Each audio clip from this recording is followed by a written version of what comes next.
Hi everyone and welcome to this channel. Today I would like to address two important issues. One being this YouTube channel and second being repairment or reparation of Sega Genesis or Megadrive system consoles. The first issue is about this YouTube channel and this issue really bugs me. The thing is, I have decided to move this channel completely to English. And the reason behind this decision is that most of my audience, like 99%, perfectly knows English and they have no issues watching YouTube videos in English, of course, even the younger audience and so on. And the second thing is that when I make these more technical videos about soldering and repairing these video game systems, there is no additional value to these videos because audience in Latvia is so small. Let's face it, retro gaming in Latvia is almost non-existent. Latvia is the country where I come from. It's Baltic states near Sweden. I'm really excited and surprised about the fact that people are watching these videos, and it's motivational for me and so on. But the thing is that because nobody repairs retro gaming systems or rarely use them, there's no reason behind making these videos in Latvian. I honestly believe that not a single person who ever saw my videos had a slight single use of content I was making. I mean these technical videos like soldering and so on. Only value of these are entertainment value, and that's not enough for me. That's not what I'm making them for. It's not something to show how skillful I am, because I'm not, and also it's not primarily as entertainment. I honestly try to make something that maybe somehow would help some other folks who are trying to repair some gaming systems or who are interested in how to disassemble them, or some best practices on like bleaching Nintendo consoles or polishing metal parts and so on. But that is not the case in my videos. There's no use for that because audience is too small and this is a totally niche hobby.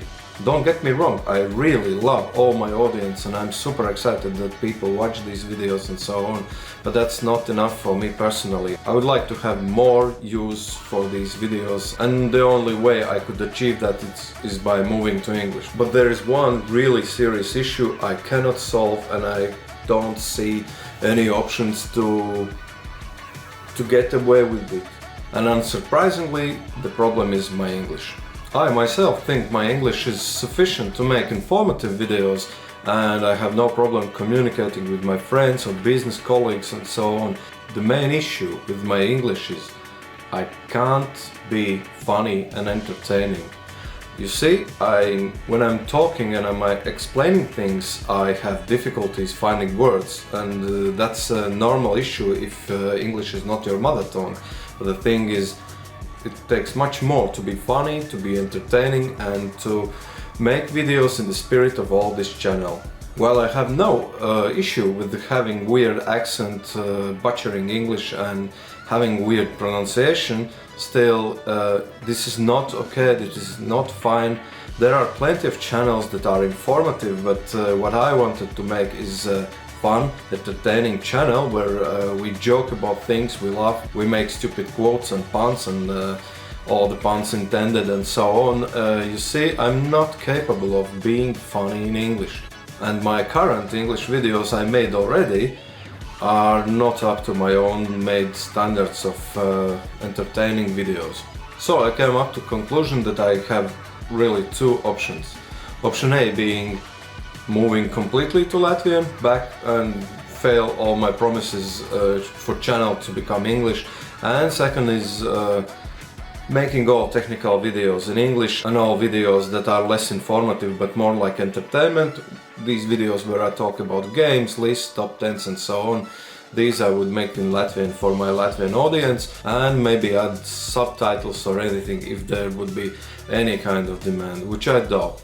Actually, I am disappointed with this, I truly am. It's not coming easy to me to discover that my videos I made, maybe someone has noticed that there haven't been new videos in my channel for a month. The reason behind that is that I made 3 whole videos which I deleted one night because I found them boring as truck, and it's not okay. I'm not happy with the content I'm making in English. You see, like here now already I sound like an old boring fart, and that's not okay, that's not funny. I'm unable to improvise. I have a little knowledge of jokes or background in funny situations that I could translate to English. It's completely, as I said before, it's a deal breaker, and no, this cannot continue.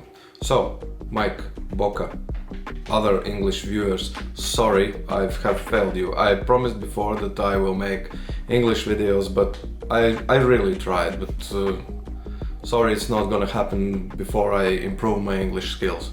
After all, it's all about having fun. I want to have fun making these videos. Also, I would like people who watch these videos have fun and get entertained. And now, back to second issue. As I stated in the beginning of this video, I want to address 2 issues, and second being less serious, less unpleasant to talk about, and a thing to consider to all my friends who are into repairing retro gaming systems. You see, one of my friends gave me a Megadrive, and Sega Megadrive 16-bit video gaming system, and he had no idea what the problem with the gaming system is, and he asked me whether I could repair it. And it became significant experience for me, which I want to share. Before making this video, I made a video how I'm repairing this gaming system. And sorry for the spoilers, but I was unsuccessful, I was unable to fix it. But then I came to one serious conclusion, and I bet most of you already know what I'm talking about. So right now I will show you short cut of the footage I made. The footage actually was like 3 or 4 hours, and the problem is that it's that dull interface and presentation that made me make this intro video about difficulties with language. Also, don't judge me too harsh. I made this video while learning the new camera. I still am learning it. I really hope it performs better than my cell phone. So, without further ado, let's see the small cut of the whole video where I repair this gaming system, and I hope you learn something from it. And we will return right after this, and I will explain the issues I'm having. So, what do we have here? A plastic bag. I know that it's Sega Megadrive, as I've been told by my friend, but I have no idea in what condition it is, and I haven't looked inside this bag. Of course, there's some kind of wear and tear. As you see, the letter T has been worn off. Most probably you would like to ask me why the hell I don't turn it on and check out if it works or not already out of the box, or in this case out of the plastic bag. The thing is, I have seen several these consoles getting to me partially disassembled, so if you just turn it on, it would short some circuits inside and most probably burn the ICs and the device itself. It's really a pleasure to open these Sega consoles, any kind of Sega consoles, because all of them are very simply constructed, and the engineers were not trying to make it inaccessible for the average user.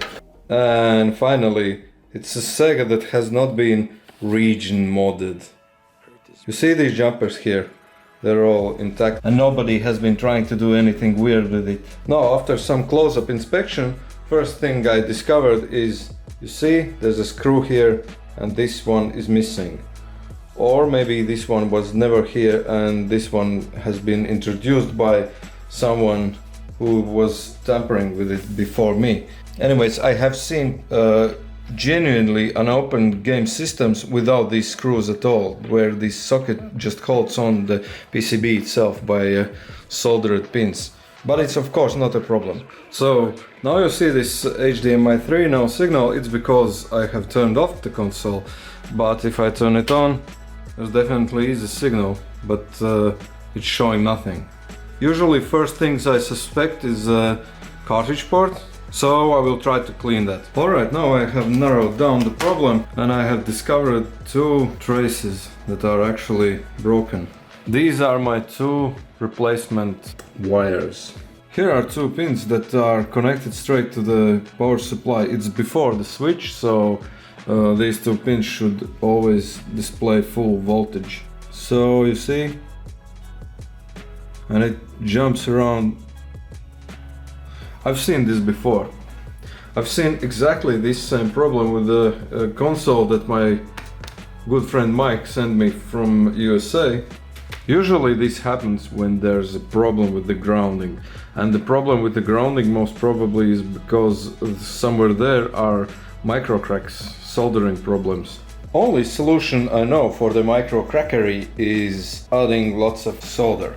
Anyway, I marked each and every pin and traced out each and every pin to any of the processors and sound chips. I'm totally sure each and every pin is connected and no traces are broken. Tracing itself was not a fun project, but you see, I managed it and it took me about an hour or so, but I'm totally lost here. I have not the slightest idea.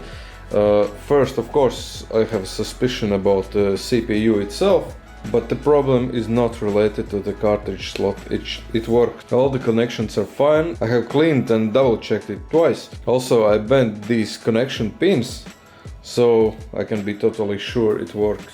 So this was super shortened version of the video I made.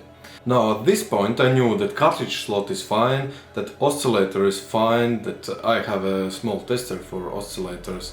Also the capacitors are fine. I know very well that cartridge slot connections are fine. I rebuilt everything, and also I knew that the power supply connector is fine, and I double checked the video connection. My primary suspect in this case is main CPU. What I usually do in such cases, I contact my good friends with the oscillators and capabilities and knowledge how to use these devices.